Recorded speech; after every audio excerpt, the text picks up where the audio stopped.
Hola, muy buenas tardes. Es un gusto hoy encontrarme aquí en la casa del Pastor Roa, de su familia, y estar en la compañía de él y la compañía de José. Es un honor para mí llegar hasta el amigo, el pastor, que lo conocemos hace bastante tiempo y es conocido por nuestra familia. Es una persona que nosotros queremos, que admiramos, y una persona que tiene una larga trayectoria como pastor. Seguramente anécdota tiene miles de historias hechas, pero aún el capítulo de su tiempo no se ha cerrado, así que como los pastores no se jubilan, ellos siguen trabajando. Y yo creo que en ese seguir trabajando le suceden cosas a la gente. Yo ahora lo vengo a encontrar y lo veo con un brazo ahí, así que hola pastor, ¿nos puede contar un poquito cómo está? ¿Qué tal, Remigio? Para mí es un honor, vamos a decir, estar en esta charla, porque es lindo encontrarse porque el encuentro nos sirve de aliento. Por ejemplo, en esta circunstancia estoy con el brazo inmovilizado, con este inmovilizador. Yo le digo la heladerita, entonces acaban los sándwiches milanesa o churros. Pero esta es la operación del hombro. No sé si a raíz de la caída, cuando me salté el hierro, me salté un hierro 26 centímetros de ¿Qué hierro. le pasó ahí? ¿Qué le pasó? ¿De dónde cayó ahí para...? Y caí, se me fue la escalera, resbaló la escalera y caí arriba un rosal. El rosal tenía un hierro de puntal, de tutor, y el hierro del 12 de construcción se me clavó en el pecho, acá arriba de la tetilla, y llegó al pulmón izquierdo.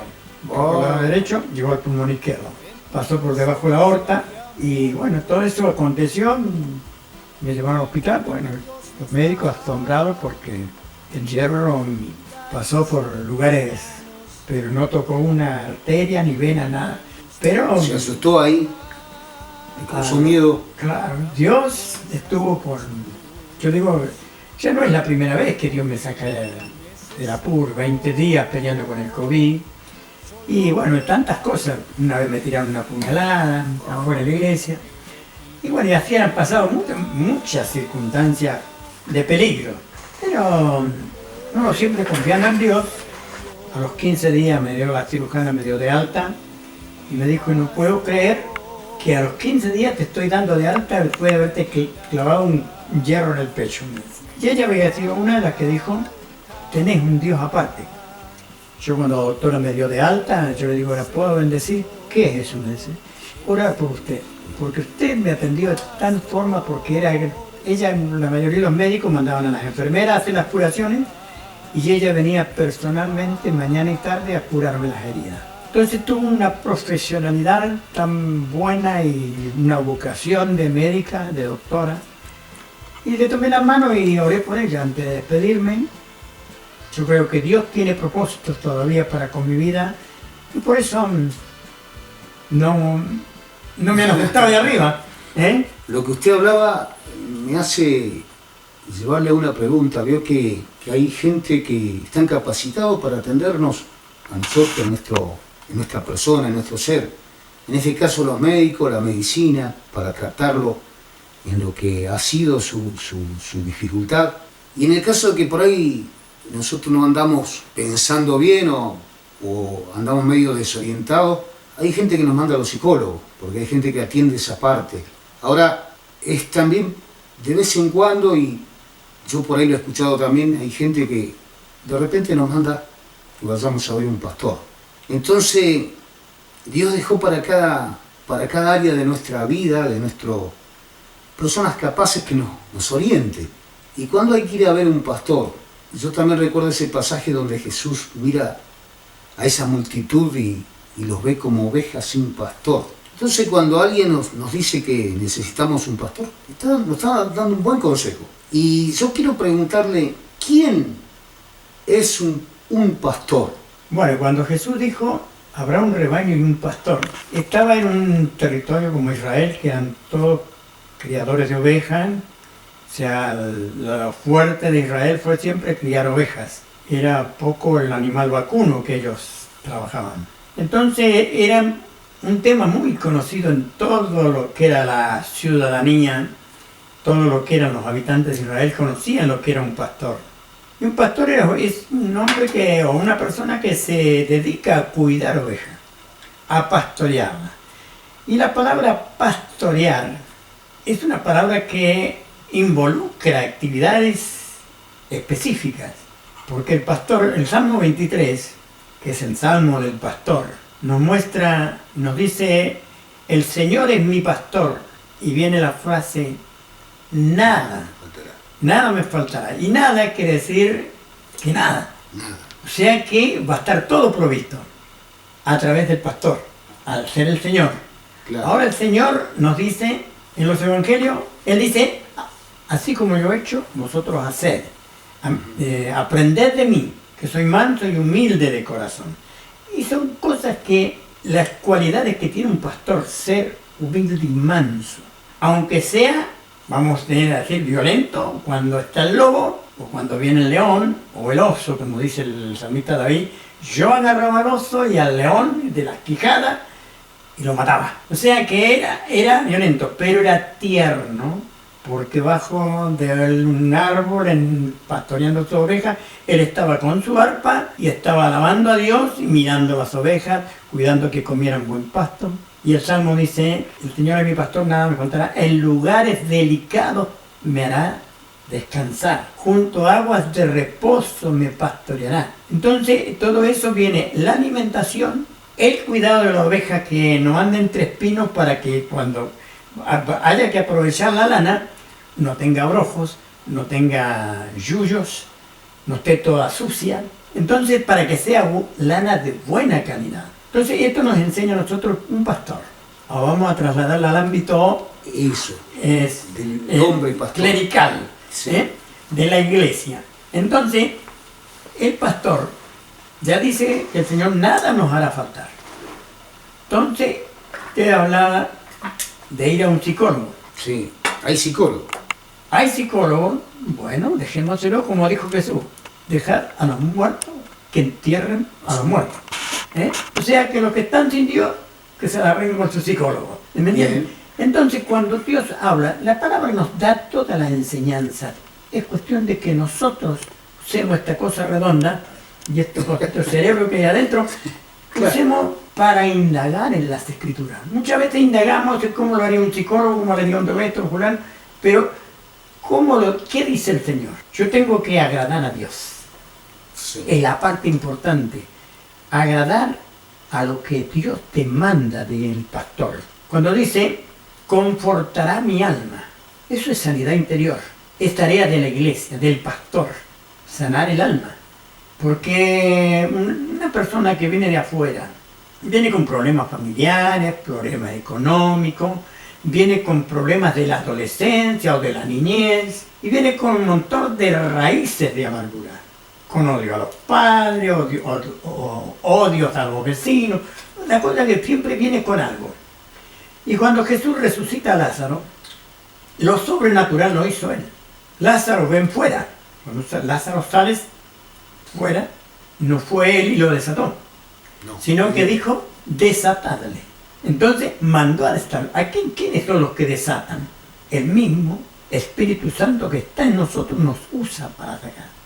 Si nosotros somos... Es el pastor en quien esa tarea. Claro, porque si decimos que tenemos el Espíritu Santo, hoy hay mucho conocimiento, pero hay poca revelación. Entonces hace falta la revelación del Espíritu Santo que está en nosotros. Porque si decimos que tenemos el Espíritu Santo, debemos depender del Espíritu Santo. Porque Jesús bien dijo ahí en San Juan 14, guardad mi mandamiento, y yo rogaré al Padre y Él os dará otro consolador. Otro que esté en el lugar de el que estaba Jesús.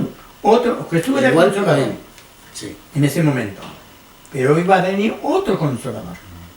Ahora, para que esté con vosotros para siempre. Si el Espíritu Santo está con nosotros siempre, duerma, te despierto, esté caminando, esté comiendo, lo que esté haciendo, el Espíritu Santo está en nosotros. Si nosotros dependemos del Espíritu Santo es el que inspiró las Escrituras, el Espíritu Santo es el que sabe por qué lo dijo, para qué lo dijo y cómo lo dijo. Entonces yo tengo que ver qué dice el Espíritu Santo referente a la palabra que estoy leyendo. Entonces el Espíritu Santo trae la revelación. Por eso digo, hay mucho conocimiento y poca revelación. Hay mucha teología, pero teología viene de teo, que es Dios. Entonces es ciencia de Dios. Entonces, pero muchas veces tenemos la teología, pero no tenemos al dueño, al que inspiró las Escrituras. No dependemos de él. En todas estas circunstancias que me ha pasado a mí en la vida, yo he dependido de Dios. Yo desde que el momento que me convertí a Dios, yo le puse mi vida en sus manos y no me la quitó Él. Yo la puse voluntariamente. Y una vez que está mi vida en las manos del Señor, el Señor hace el llamado a lo que me quiere usar. Entonces, y el llamado es algo esencial que debe tener cada persona que está en el ministerio. Porque el que es llamado al ministerio, el Señor va a ser su proveedor. Porque por algo dice, el buen pastor, nada me hará faltar. Entonces, el buen pastor, si yo estoy pastoreado por el Señor Jesús, entonces, Él es mi proveedor. No es que la ofrenda que venga, o el diezmo. No, eso no. Esos son los impuestos del reino. Están destinados a ciertas cosas. Cada denominación o congregación pone su comisión de finanzas. Ahora, yo dependo de Dios. No dependo si tengo muchos miembros en la congregación o poco. Yo he estado en tiempos de dificultades pastoriles. Yo tomé una congregación hecha y había mucha gente rebelde. Y cuando tomo el pastorado y pongo las Escrituras como primer reglamento, cerraron las manos. Dios me proveyó trabajo, me proveyó habilidades y pues, empecé a trabajar en mantenimiento de edificios. Y me proveyó muchos edificios. Y después clientela de los edificios. Entonces el Señor no me hizo faltar. Pero yo tenía mi tiempo de trabajo y tenía mi tiempo dedicado al ministerio. Entonces a mí, que me cierren la mano, yo dependo de Dios, no dependía de los miembros de la iglesia. Porque si yo confío en el hombre, la palabra de Dios me dice, maldito el hombre que confía en el hombre. Yo confío en Dios, que es el único que nunca me falló. Cuando tuvimos menos congregación, fue cuando cambiamos cielo raso, hicimos más cosas en la iglesia, en el templo, de que cuando había muchos. Entonces, Dios me enseñó todas estas cosas, porque ser pastor, dice, bienaventurados los hermanos que están juntos y en armonía, porque ahí hay bendición y vida eterna. Y dice, esto es como el buen óleo que desciende sobre la cabeza. ¿Quién es la cabeza de la iglesia? Cristo. Cristo. Entonces, después vino de él. Ahora, dice que baja, el buen óleo baja por la cabeza y sobre las barbas de Aarón. Aarón, ¿qué era? Un sumo sacerdote, un ministro, un siervo de Dios. Entonces las barbas, esos son los pastores. Los pastores son las barbas de Cristo. El pastor está en un nivel, y allá en Apocalipsis 1:20 dice que son los ángeles de la iglesia, los pastores, están en la mano del Señor. Entonces, hay cosas que nosotros tenemos que ver cómo tenemos que respetar a un pastor. Y cuál es la responsabilidad por su posición que tiene un pastor. Entonces, un pastor que tiene unción se maneja conforme la unción del Santo, que puede todo yugo. Entonces, imitando a Jesús. Ser imitadores. ¿Por qué se les llama cristianos los discípulos? Por primera vez en Antioquía, porque tenían vivencias de Cristo. Ese es un pastor. Ese es un pastor. Ese es un pastor.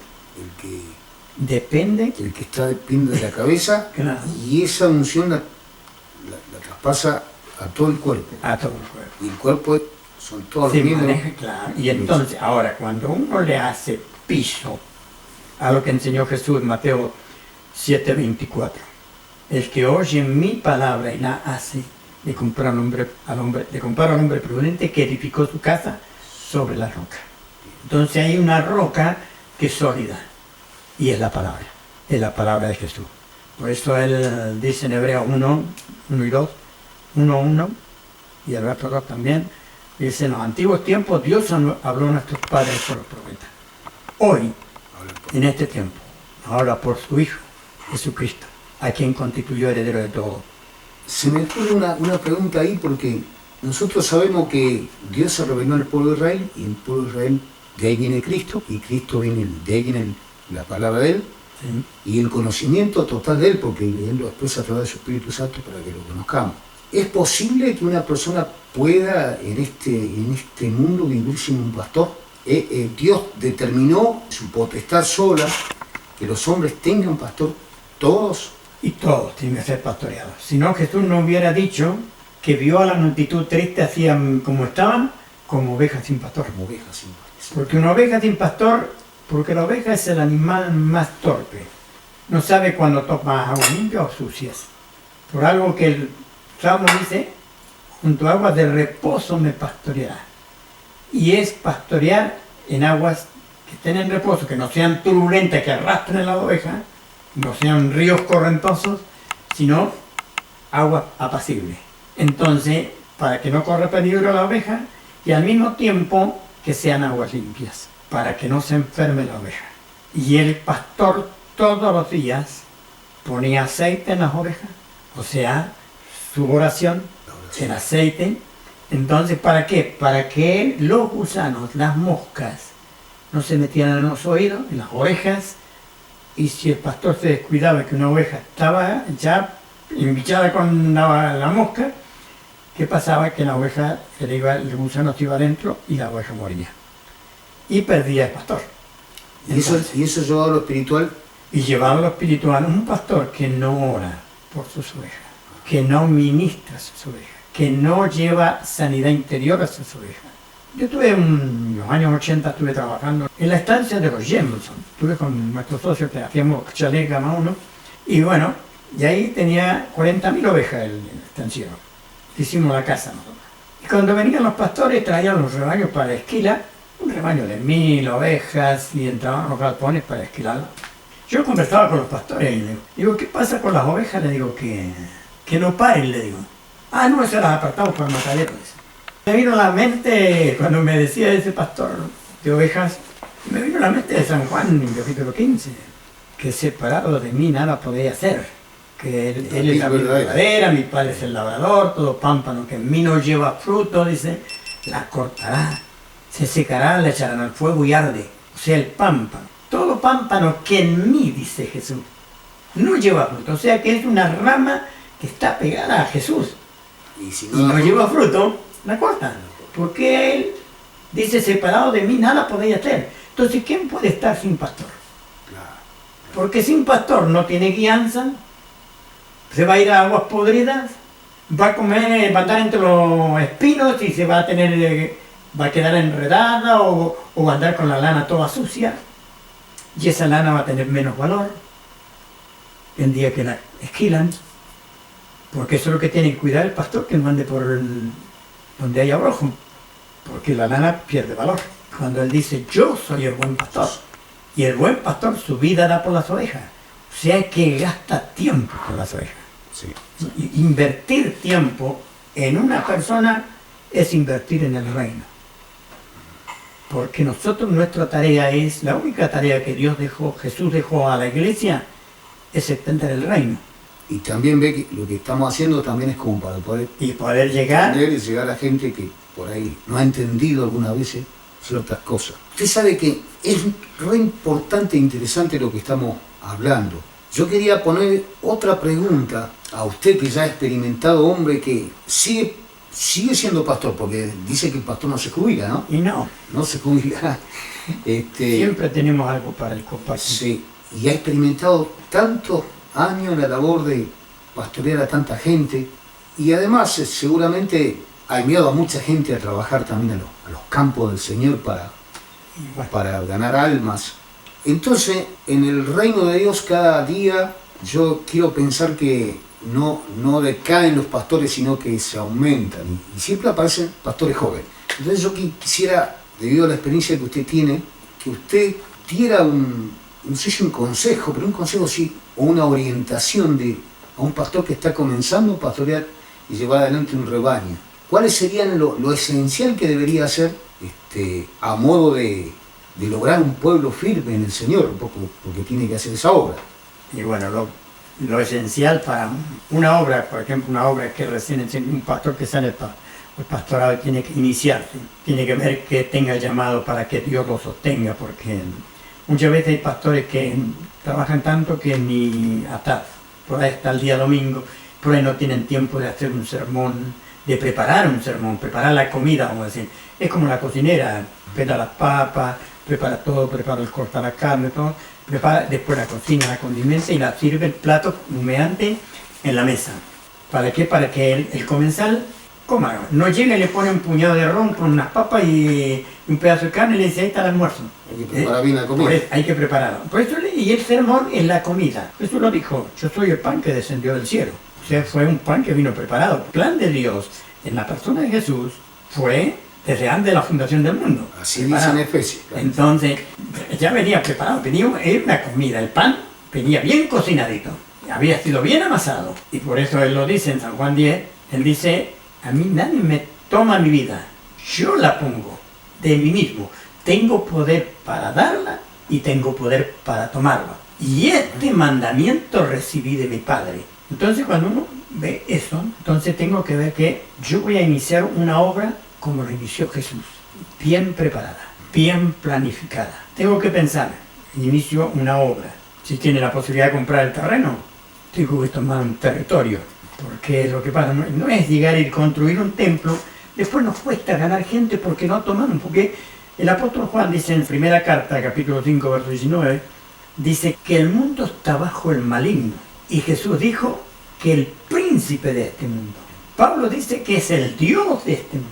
Entonces, es una autoridad. Yo voy a tomar un terreno, aunque lo compre con dinero propio o de la congregación, pero es un terreno que tiene una propiedad, que tiene un señorío. Entonces nosotros tenemos que redimir territorio. Israel cuando entraba a un territorio siempre hacía un altar, sacrificaba un cordero. Los brujos, los hechiceros lo hacen, bandas lo hacen. Esos saben que derramando matan a un gallo, toman territorio, maldicen rutas, para que sean rutas de la muerte, y maldicen lugares. Entonces, si lo saben los satánicos, nosotros, que fue dado por la palabra de Dios, fue dado redimir, Hebreos 9:22 dice, o 21, dice, sin derramamiento de sangre no se hace remisión. O sea, para redimir algo, tiene que haber. ¿Cuál es el derramamiento de sangre que tenemos hoy en día? El sacrificio que se hizo una vez para siempre, el sacrificio de Cristo, simbolizado en la Santa Cena. Entonces, en un terreno, nosotros tomamos Santa Cena, redimimos territorio.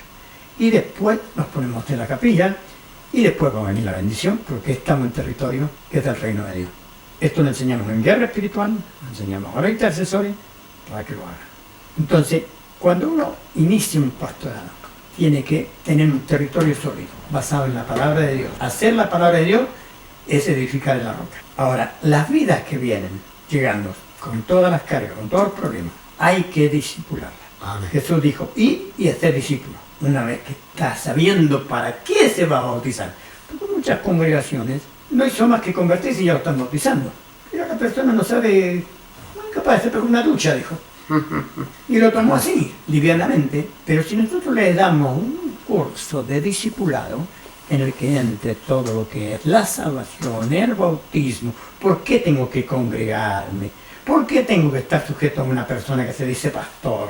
Entonces, yo cuando le enseño todo eso, esa persona va a sentir como que tiene identidad. Pertenezco a tal lugar de la congregación tal, soy guiado por fulano de tal que es mi pastor. Entonces va a decir mi pastor, no va a decir el pastor. Porque decir mi pastor y decir el pastor son dos cosas diferentes. Claro. Entonces, y eso es lo esencial para iniciar una obra sólida. Yo le diría hacer cimiento, hacer un buen cimiento, empezar con unos buenos líderes, formar buenos líderes sólidos, de confianza, como hizo Jesús. Jesús llamó a 12, pero habían 3 que eran los íntimos. Sí. Juan, Pedro y Jacobo. Fue este milagro cuando levantó a la hija de Jairo, entonces ahí estuvieron esos 3. Siempre eran los compañeros, eran los íntimos, o sea que eran el cuerpo de liderazgo que tenía el resto de la congregación. Los otros 9 Entonces uno ve, aprende de Jesús, aprender de Jesús, cómo inició la iglesia. Y entonces uno va guiándose directamente por la que la palabra de Dios hizo hacer cimiento para hacer una buena congregación, una congregación sólida. Nosotros llegamos a hacer un centro de ministerios, preparando para el ministerio. Y cuando muchos de los jovencitos se me quedan, para cómo éramos un centro de prevención a las adicciones, decretado por la Secretaría de las Adicciones de la provincia de Buenos Aires. Entonces, habíamos hecho los cursos con ellos y nos nombraron como centro de prevención a las adicciones. Teníamos autoridad sobre los comisarios de la policía. Ellos no nos podían perseguir a los chicos que nosotros estábamos haciendo contención. Nosotros estábamos reteniendo, ¿no? Entonces, esta forma, no digo que todos van a trabajar con drogadictos, pero de esta forma, hoy tenemos drogadictos que están en el ministerio, que se casaron, hay uno que está en Cutralcón, está con su congregación, está llegando a 1000 miembros ya. Entonces, todo esto, hay ministerios que están de misericordia en Paraguay, en España. Entonces, todo esto es a través de una enseñanza, pero prácticamente escritural, no con experiencia, porque a mí me puede haber pasado la experiencia que me enterré clavo un fierro, pero no creo que le va a pasar a todos, pero son experiencias y vivencias propias, y mi testimonio puede ser muy hermoso, pero no le sirve al otro. Claro. Porque cada cual quiere vivir su experiencia, quiere tener su historia. Yo siempre digo, mi testimonio lo pueden creer 20, un 20%, un 30% lo duda y un 50% no me lo cree. Porque no me conoció en mis años, no me conoce de hace 20 años, 30 años, 40 años. Entonces, la experiencia tiene que ser personal. Y cada uno tiene que tener una experiencia con Dios. Y tener una experiencia, un encuentro con Jesús, nos cambia la vida, nos da vuelta. Bien, bien. Bien, ese es poner una base de lo que es realmente un pastor. Usted lo ha definido muy claramente en esta conversación y yo creo que podríamos seguir charlando y habría cosas porque y estoy seguro y de hecho que con el tiempo que lo he conocido y hemos charlado un buen tiempo, es como un libro abierto el poder escucharlo y aprender de usted. Y yo esta conversación la quería tener con usted y lo hemos hablado con José hace un tiempo ya que teníamos esta idea, porque en cada canción, como usted dice, nos suceden experiencias que me pasan a mí, capaz que a otra persona no, y que por ahí le puede servir a alguien, pero sí lo que vamos a llevar con toda calidad es lo que es escritural, lo que está en la Biblia, lo que Dios nos dejó, esas enseñanzas que nos da a través de su Espíritu Santo. Me han llamado para cantar en distintos lugares y yo he ido, y siempre ha sido con la autorización del pastor. Entonces, cuando estaba pensando en eso, yo quería honrar a los pastores de alguna manera y quería escribir y cantar acerca de algo que tenga que ver con ellos. De hecho, que sí que tengo una canción hacia una pastora, pero en este caso, cuando quería hablar de los pastores, no se me ocurría más que hablar del pastor de los pastores. Pero cada vez que fui a un lugar para hablar de los pastores, para contar la honra que significa para mí tener un pastor, y ese pastor ha habido un momento malo de mi vida donde me ha dado una palabra, donde me ha orientado y me ha sacado de la incertidumbre que podía estar viviendo en ese momento. Por esa razón siempre he honrado a los pastores y escribí esta canción que habla del pastor de los pastores, pero que me permite a mí llegar a un lugar y decirle, mire, los pastores son llamados y dejan largas cosas por la obra que el Señor le ha encomendado en sus manos y merecen nuestra honra. Y nosotros sin ellos no podríamos venir, o yo vine acá porque me autorizaron, porque ellos me abrieron las puertas para que yo llegue a tal lugar y pueda cantar estas alabanzas y pueda dar el mensaje de Dios. Capaz que a mí no me dio eso de ser pastor, pero sí me dio esto de poder llevar un mensaje, como a todos los hermanos que son llamados al ministerio, al servicio. Entonces, por eso yo quería, a través de esta charla con usted, querido pastor Roa, quería honrar también a los pastores que nos van a ver. Seguramente yo ya he tenido idea de que ciertas canciones ya los han visto otros pastores que me han felicitado por eso.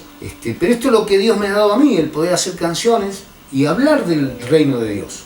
Y hablar de cómo Él llega a nosotros, cómo Él transforma nuestra vida, cómo Él nos orienta para caminar por un camino seguro hacia lo que Él quiere que nosotros seamos. Entonces, por esa razón ha sido tan hermoso poder hablar con usted y poder dejar este video que va a quedar y que se va a poder ver y que lo van a poder ver muchas personas. Ha sido esta reunión para hablar sobre este tema.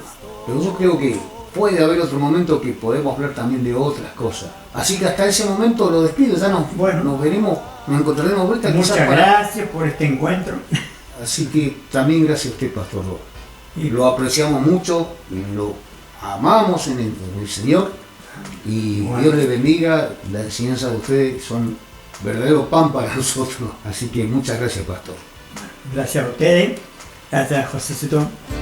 El Señor es mi pastor,